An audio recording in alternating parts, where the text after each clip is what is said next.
So we got the yellow layer baked on, and I was going to do like veining, but this baby isn't super realistic and it's so tiny, and I think that veining would just be a little much. So what I'm going to go ahead and do is just do a blue modeling layer. This is just vein blue and some paint thinner. So I'm just going to blue model that baby. Head and arms. I'll do an arm real quick.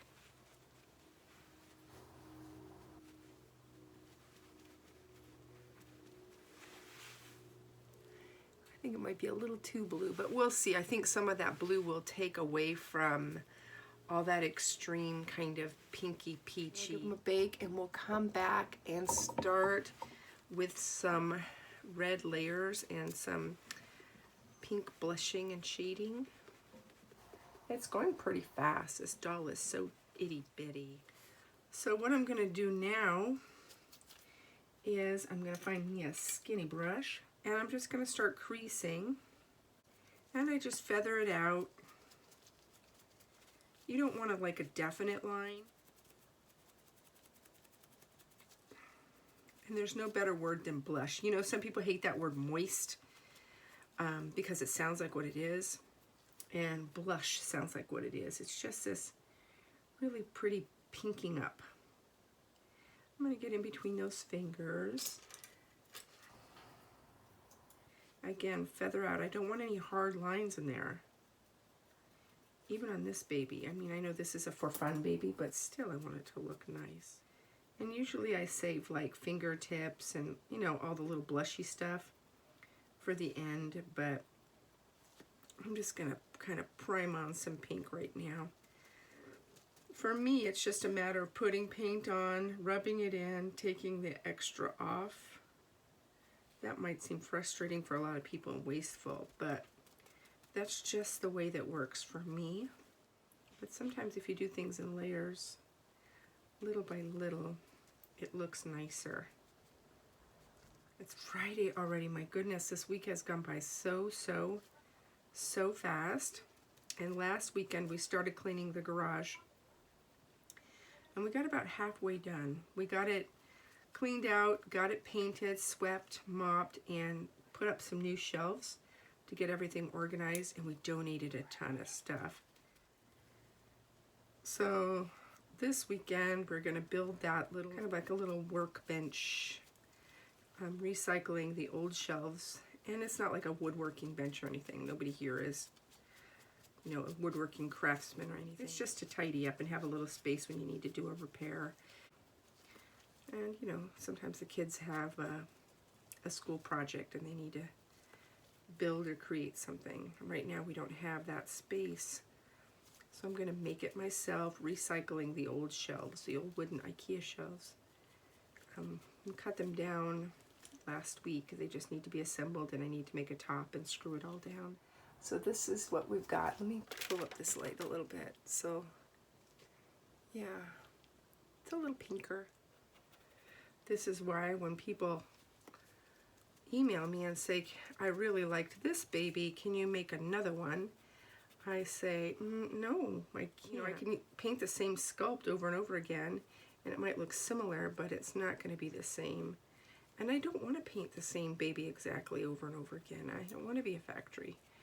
I want to be a person making something fun. And I'm just putting a little blush at the knuckles. What I'll do is I'll take some red wash, which is just red and some baby skin and some thinner. I'm just going to lightly model that little hand. Now this gives the illusion that there are capillaries underneath that skin. Again, it's that illusion that tricks your eye and your mind and makes you think that this is more alive than it is. There we go. Not too dark. When I first started, everybody told me I needed to drill out nostrils, and I was doing that for a while, and I stopped doing it.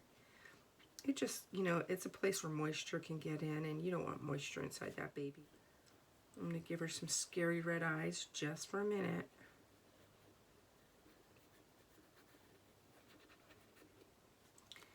And then I'll pat that off.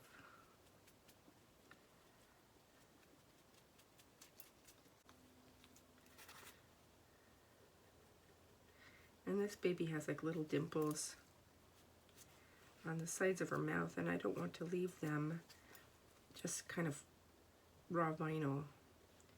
But I don't want it to look like she's had a mishap with her mom's lipstick, so I'm just trying to blend really well. Blending is your friend. There's a crease here and a crease here, and there's a big one all around here. And I'm just going to get this brush and I'm going to blend that out a little bit. I know it looks messy, but it all comes together. I know a lot of people who are a lot more fussy when they paint than I am.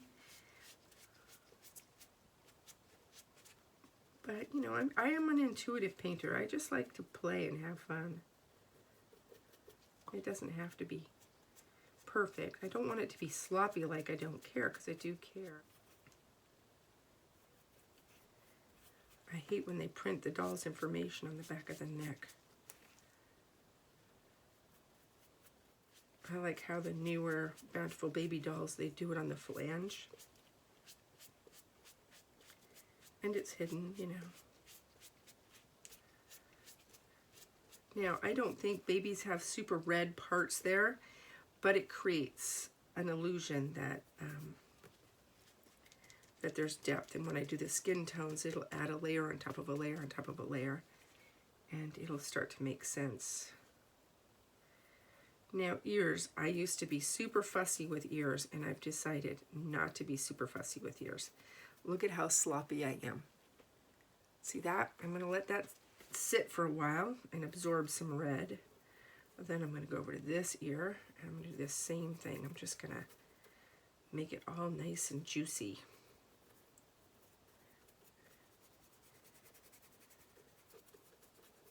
And I'm rubbing it pretty hard because I want that red to stain the vinyl. Red and blue get picked up by vinyl pretty easily. And then I'm going to go here and I'm going to remove a lot of that. Now let's say you're doing this and you get this big red patch. You get this big red patch right here. And you're going, oh, it's too much, it's too much, it's too red. It's okay, you don't have to redo it. Just put a little paint thinner on your sponge and just feather it out.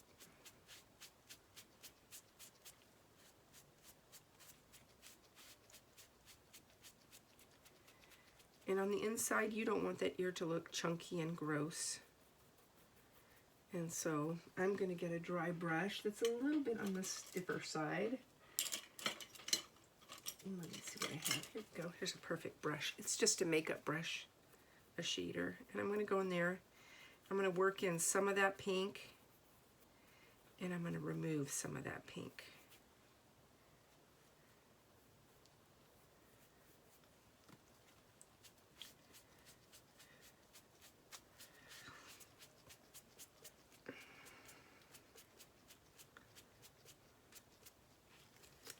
And same thing with the other side.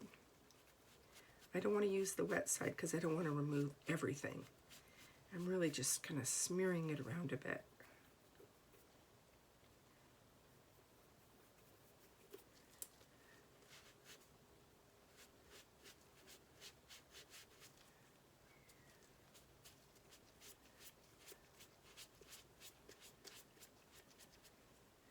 Again, I'll get a little dab of paint thinner and remove anything I don't like that's too deep.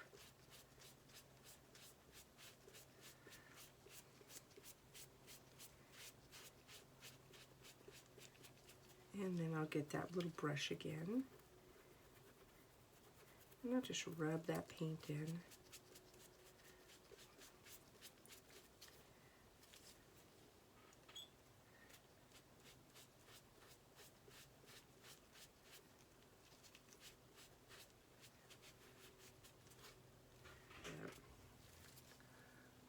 So here we are. Her nose is still a little too red.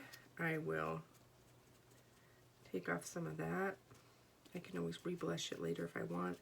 I'm not going to do cheeks. I'm not going to do anything.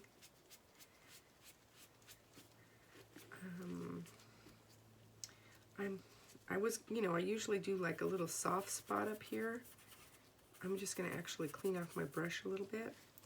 Again, she's got molded hair, so I don't want to make it look like she's got pink hair, so I got to be really careful.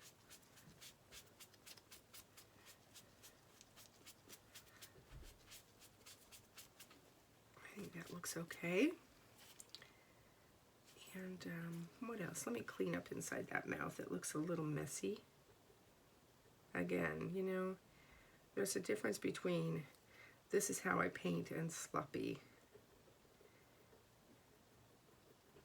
Sloppy is not a style. It is just being lazy.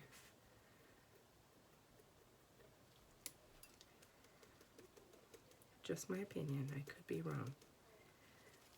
Okay, she looks good. Now let's model her up. What I'm doing with this is I think the pink is a little bit too pink, and so I'm trying to mellow it out a little bit. There she is. Those are my fingers in her eye slots. It's now gross. Look. Oh, she looks like a zombie. And I'm going to go eat some dinner, actually. I'm starving. Good morning.